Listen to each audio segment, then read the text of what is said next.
There was a man who spent his entire life pouring into everyone around him. His mother, his sister, his wife, his daughter. Until one morning, he looked in the mirror and couldn't recognize the person staring back. He had given everything he had. And now, there was nothing left. This is his story. The kitchen smelled like burnt coffee and silence. Marcus Ellery stood at the counter of his childhood home, watching the sunrise bleed through a cracked window, painting gold across chipped linoleum. He was 17 years old. And he was holding a letter that was supposed to change his life. The paper trembled in his hands, not from the cold, but from the weight of what it represented. Full scholarship. The Hargrove School of Music, upstate New York. 4 years. Tuition covered. Room and board included. A 1 in 1,000 kind of letter, the kind his piano teacher, Mr. Fredericks, had called a golden ticket. Marcus read the words again, slowly, the way someone traces the edges of something precious before putting it away. Behind him the floorboards creaked. "What's that?" His mother's voice. Helen Ellery. She stood in the hallway in her bathrobe, her face puffy from another sleepless night, her eyes still red. She hadn't been sleeping much since Marcus's father walked out 3 months ago. Walked out was generous.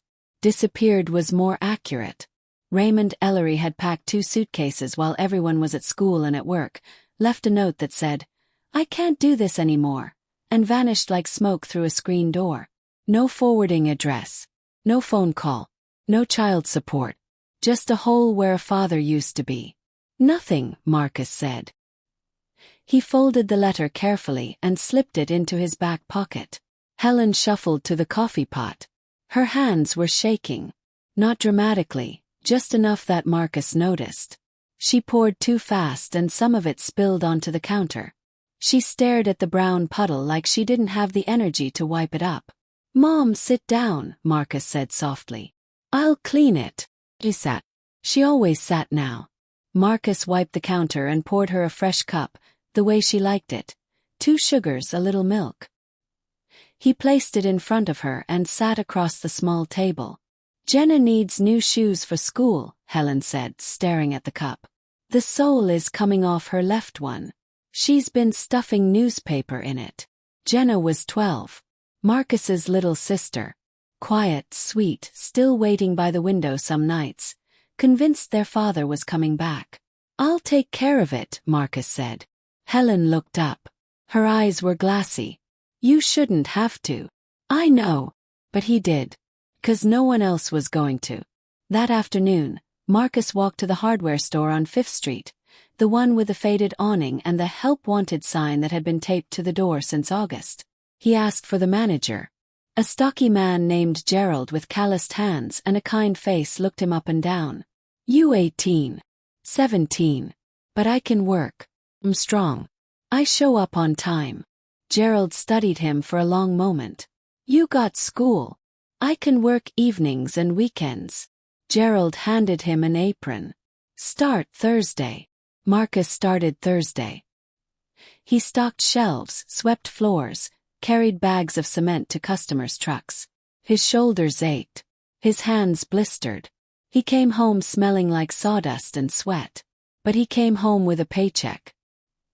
He bought Jenna new shoes. White sneakers with a little pink stripe that made her squeal and throw her arms around his neck. "Thank you, Marcus. Thank you, thank you, thank you." He held her tight and smiled, and for a moment the weight on his chest lifted. But that night, alone in his room, he took the letter from Hargrove out of his desk drawer and read it one more time. The deadline to accept was 2 weeks away. He sat on the edge of his bed, staring at the ceiling, and thought about what Mr. Fredericks had said the day Marcus played Chopin's Ballade No. 1 at the spring recital. "Marcus, you have something rare. Not just talent. Feeling. When you play, people stop breathing. Don't waste that. Don't waste that." Marcus closed his eyes. He could hear his mother crying softly in the next room. He could hear Jenna talking to the family cat, whispering bedtime stories because no one else did anymore. He opened his eyes, folded the letter, and placed it back in the drawer. He never responded. The deadline came and went. Mr. Fredericks called the house twice. Marcus didn't pick up. Eventually the old teacher stopped calling. Marcus told himself it was temporary. He'd work for a year, maybe two, get his family back on their feet, and then pursue music. There would be other opportunities. Other doors. He was young. He had time. But time is a strange thing. It doesn't wait for anyone, no matter how young they are. 1 year became 2. 2 became 4. Marcus worked his way up at the hardware store, then left for a better-paying job at a warehouse across town. He got his GED but never went to college. The piano in their living room, the old upright his grandmother had left them, gathered dust. First a thin layer, then a thick one. Then Jenna started stacking her textbooks on top of it. Nobody noticed. Nobody except Marcus, who sometimes walked past it late at night and let his fingers hover over the keys without pressing down, afraid that if he played even one note, something inside him would break. By 23, Marcus was the backbone of the Ellery household. He paid the rent, the electric bill, the grocery bill. He drove Jenna to school when the bus broke down. He sat with Helen at her doctor's appointments when her anxiety became too much to leave the house alone. He fixed the leaky faucet, the broken step, the rattling window. Everyone leaned on Marcus. And Marcus leaned on nothing. It was around this time that he met Claire. She was a nurse at the clinic where Helen went for her prescriptions. Warm eyes, quick laugh, a voice that sounded like a song even when she was just saying, "Take a seat, she'll be right with you." They talked in the waiting room while Helen was with the doctor. Small talk at first, the weather, the terrible vending machine coffee, the magazines from 2014 that nobody ever updated. Then real talk. About family. About responsibility. About feeling old when you're still young. "You sound like you carry the world," Claire said one afternoon, studying him with those warm brown eyes. Marcus shrugged. "Somebody has to. Does it have to be you?" He paused. No one had ever asked him that before. "Yeah," he said quietly. "It does." Claire smiled, but there was something sad in it. Like she could already see the cost. They started dating. Slowly, carefully. Marcus didn't have much time or money, but Claire didn't seem to mind.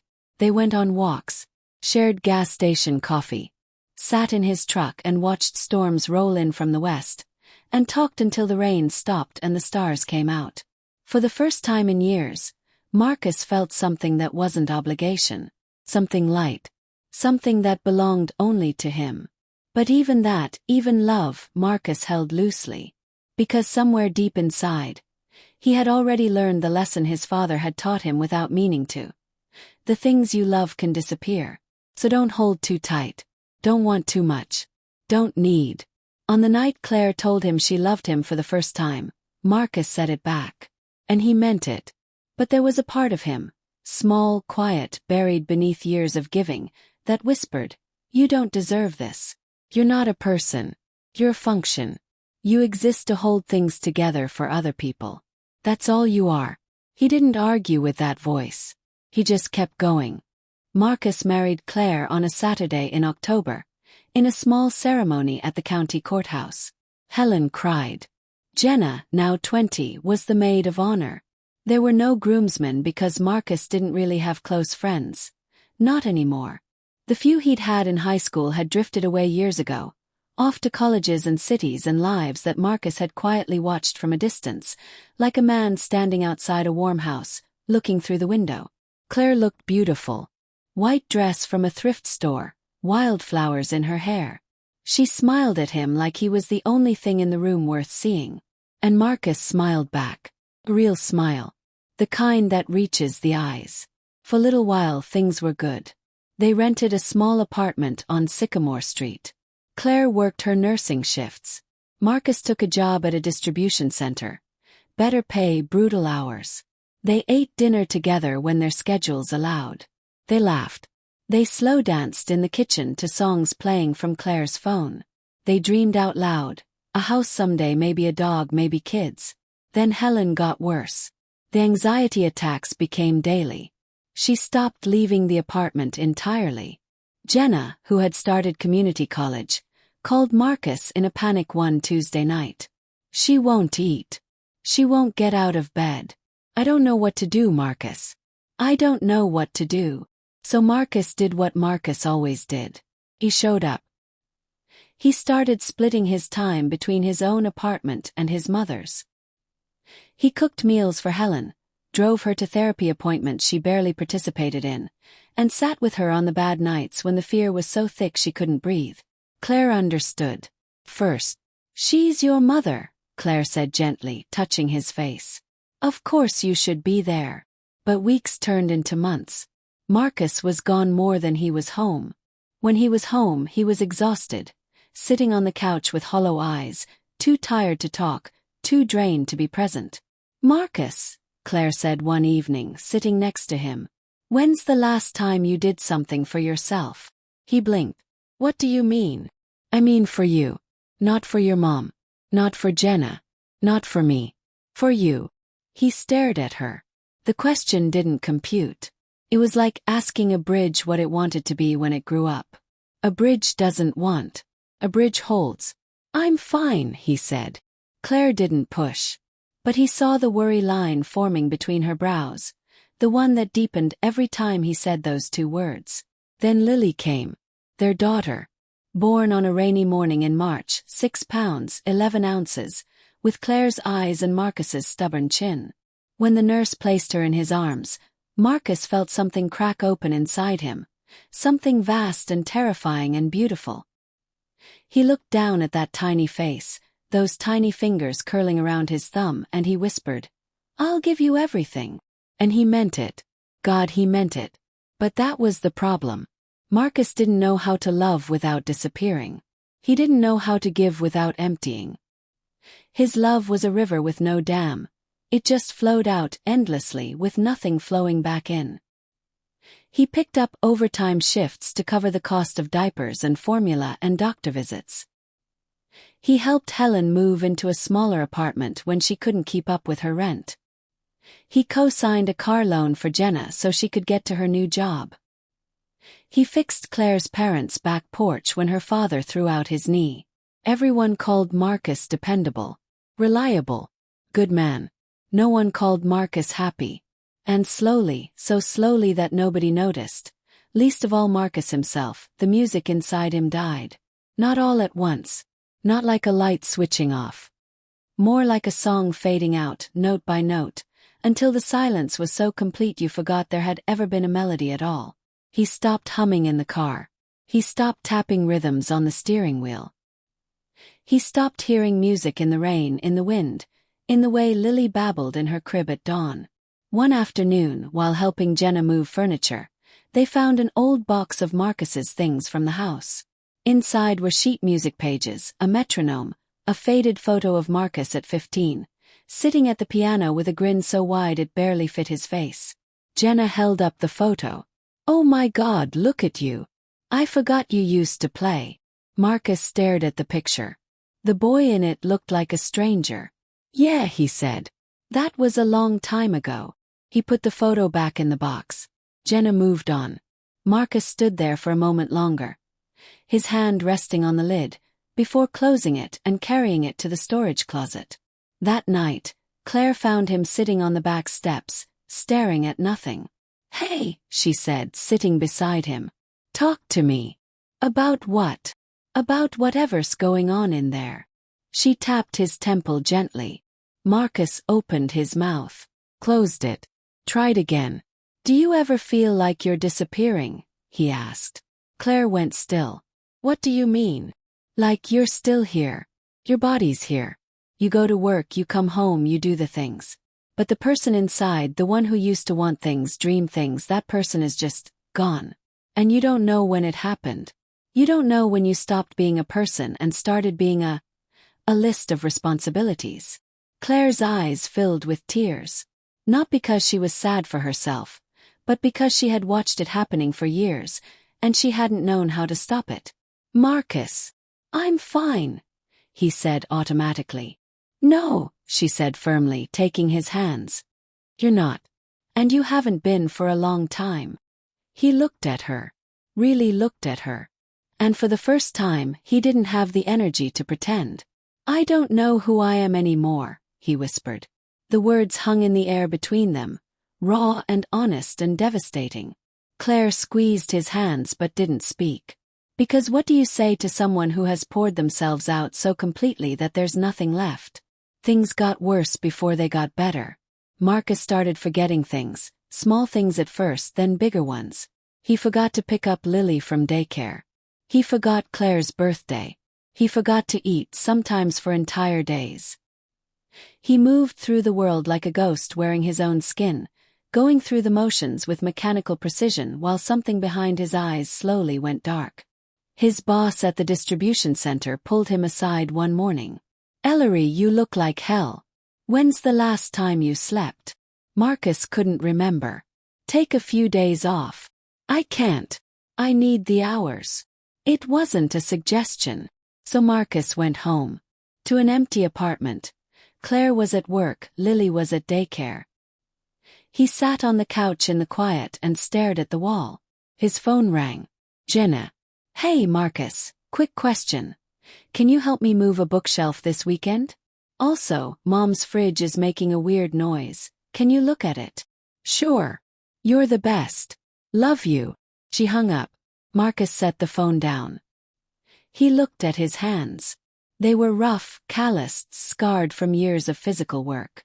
They were the hands of a man who built things for other people.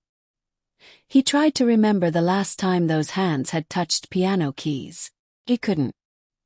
He walked to the bedroom closet and pulled out the old box, the one from Jenna's move. He opened it, took out the faded photo of himself at 15, and held it under the light. That boy. That grinning boy with the whole world in his eyes. "Where did you go?" Marcus thought.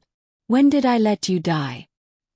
He sat on the bedroom floor, holding the photograph, and for the first time in years, maybe for the first time since his father left, Marcus Ellery cried. Not quiet tears. Not a dignified sniffle. He broke. Completely. Utterly. The kind of crying that comes from the basement of your soul, from the place where you've stored every sacrifice, every swallowed need, every moment you chose someone else over yourself until the choosing became automatic and the self became invisible. He cried for the scholarship he never accepted, for the music he abandoned, for the boy who used to dream in melodies and was now drowning in silence. He cried until there was nothing left. And then, in the emptiness, something shifted. Claire came home that evening to find Marcus sitting at the kitchen table. His eyes were swollen. The photograph was in front of him, next to a glass of water he hadn't touched. She set her bag down slowly. She looked at his face. And without a word, she pulled a chair next to his and sat down. For a long time, neither of them spoke. Then Marcus said, "I think I need help." 3 words. 5 syllables. The hardest sentence he had ever spoken. Harder than "I'll take care of it." Harder than "I'm fine." Because those sentences were shields. This one was a door. Claire took his hand. "Okay," she said. "Then we'll get you help." The next week, Marcus sat in the office of a therapist named Thomas Greer. A calm man in his 50s with silver-rimmed glasses and a voice that never rushed. The office was small. A bookshelf, 2 chairs, a window overlooking a parking lot that somehow caught the afternoon light in a way that made it look almost beautiful. "So, Marcus," Thomas said, settling into his chair. "What brings you here?" Marcus stared at the carpet. He had rehearsed this on the drive over, trying to find the right words, the efficient summary, the way to explain his situation without taking up too much time.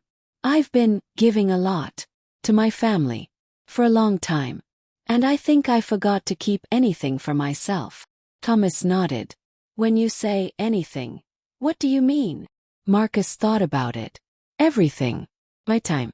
My energy. My dreams. My identity. I don't know who I am outside of what I do for other people. When nobody needs me, I don't exist." Thomas let the silence sit for a moment. He didn't rush to fill it. He just waited the way a good listener waits. Not impatiently, not performatively, but genuinely, as if whatever Marcus said next was worth the wait. "Can I ask you something?" Thomas said. "Yeah. When you were young, before all the responsibility, what did you want?" Marcus looked up. Music, he said. I wanted to play piano. I was good. Really good. I had a scholarship to a music school and I didn't take it because my dad left and someone had to hold the family together. And that someone was you. There was no one else. Maybe. But Marcus, did anyone ask you to give up that scholarship? Silence. Did your mother say, Marcus, don't go? No. Did your sister? No. She didn't even know about it. So who made that decision? Marcus swallowed. I did. Thomas leaned forward slightly. And I want to be clear, I'm not saying it was the wrong decision. You were 17, facing an impossible situation, and you did what you thought was right. That takes an enormous amount of courage and love. But somewhere along the way, that one sacrifice became a pattern. And the pattern became an identity. You stopped being Marcus who chose to help, and became Marcus who exists only to help. Do you see the difference? Marcus felt something loosen in his chest. Something tight and knotted that had been there so long he'd forgotten it wasn't supposed to be there. Yeah, he whispered. I see it. The sessions continued. Weekly at first, then bi-weekly. Thomas didn't try to fix Marcus. He just helped him see himself clearly, maybe for the first time. They talked about his father. About the abandonment that had taught Marcus at 17, that love meant staying no matter what, that leaving was the ultimate sin, and that the only way to guarantee he wasn't like his father was to give until he had nothing left. But Marcus, Thomas said during one session, there's a difference between staying and disappearing. Your father left. You stayed. But you also left yourself. And the people who love you, they don't just need your presence. They need you. The real you. The one with desires and dreams and a voice of his own. That night Marcus told Claire about the scholarship. About Hargrove. About all of it. He had never told anyone the full story. Not even her. Claire listened without interrupting. When he finished, she was quiet for a long time. I wish you had told me sooner, she finally said. I didn't think it mattered. Of course it matters. Marcus, you matter. Not what you do. Not what you carry. You. He paused. When's the last time you played? He shook his head. Years. I don't even know if I still can. There's one way to find out. The next Saturday, Claire drove him to a music store on the other side of town. A small place, cramped and warm, with instruments hanging from the walls and a few keyboards set up for customers to try. Marcus stood in front of an upright piano near the back. It wasn't fancy. A little scuffed, slightly out of tune. But it was real. He sat down on the bench. His hands hovered over the keys the way they used to hover over the piano at home. Afraid to press down, afraid of what might come out. Claire stood a few feet away, holding Lily on her hip. She didn't say anything. She just waited. Marcus placed his fingers on the keys. And he played. The first few notes were uncertain. Tentative. Like a voice that hasn't spoken in years. Cracking on the first syllable. But then muscle memory took over. His fingers found the patterns they had known since childhood. The ones Mr. Fredericks had drilled into him. The ones that had once made people stop breathing. He played Chopin. The Ballade No. 1. The same piece from the spring recital. The one that had earned him that golden ticket letter. It wasn't perfect. He stumbled in the middle section. His timing was off. His left hand was stiffer than it used to be. But it was music. His music. And it was still there. Buried beneath years of silence, waiting. The store went quiet. A teenager trying out a guitar stopped mid-strum. The shopkeeper leaned against the counter with his arms folded, watching. An older woman browsing sheet music turned around and put her hand over her heart. When Marcus finished, his hands were shaking. His eyes were wet. Lily, who was 2.5 and had never heard her father play, clapped her tiny hands together and squealed. Again, Daddy. Again. Claire was crying. Smiling and crying at the same time, the way you do when something lost comes home. Marcus looked down at his hands. The same rough, calloused, scarred hands. But they had just done something they hadn't done in over a decade. They had created something. Not for someone else. For him. He bought the piano. It was used and imperfect, and it barely fit in their apartment. Claire helped him carry it up the stairs, laughing and swearing as they squeezed it through the narrow hallway. He put it by the window where the morning light came in. And he started playing again. Not professionally. Not to perform. Just to remember. To reclaim. To prove to himself that he was still in there somewhere. The boy with the grin, the one who heard music in everything. He didn't stop helping his family. He still showed up for Helen, still supported Jenna, still worked hard, still loved fiercely. But he learned, slowly, imperfectly, with Thomas's guidance and Claire's patience, to keep something for himself. To say, I need this, without guilt. To understand that a bridge that never gets maintained eventually collapses, and that collapse helps no one. He had a conversation with Helen one Sunday afternoon. The hardest one yet. Mom, I need to tell you something. Helen looked up from her tea, concerned. I love you. I will always love you. But I can't be everything for you anymore. Not because I don't want to, but because I'm breaking. And if I break, I can't be anything for anyone. Including Lily. Helen's lip trembled. For a moment, Marcus braced himself for guilt, for tears, for the familiar pull of obligation. But instead, Helen reached across the table and took his hand. Marcus, she said, her voice small but steady. I never wanted you to carry all of this. I should have told you that a long time ago. I'm sorry. It was the first time she had ever said that. And it landed in Marcus's chest like rain on cracked earth. Not fixing everything but beginning something. Months later, on a cool evening in September, Marcus sat at the piano by the window. Lily was asleep in the next room. Claire was curled up on the couch with a book, close enough to listen. He played softly. Something new. Not Chopin, not anything from a book. Something he was composing himself.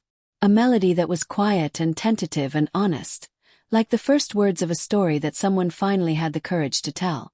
Claire looked up from her book. What's that one called? She asked. Marcus thought for a moment. Then he smiled. A real smile. The kind that reaches the eyes. The kind that the boy in the photograph used to wear. Still here, he said. And he kept playing. Because Marcus Ellery had spent his whole life giving everything away. His time. His energy. His dreams. His identity. He had poured himself out for everyone he loved until there was nothing left. No name, no want, no music, no self. But here's what nobody tells you about losing yourself. You can be found again. Not by someone else. Not by a grand event. But by one small, terrifying, beautiful act of choosing yourself. Not instead of the people you love, but alongside them. Marcus didn't become selfish. He became whole. And that made all the difference.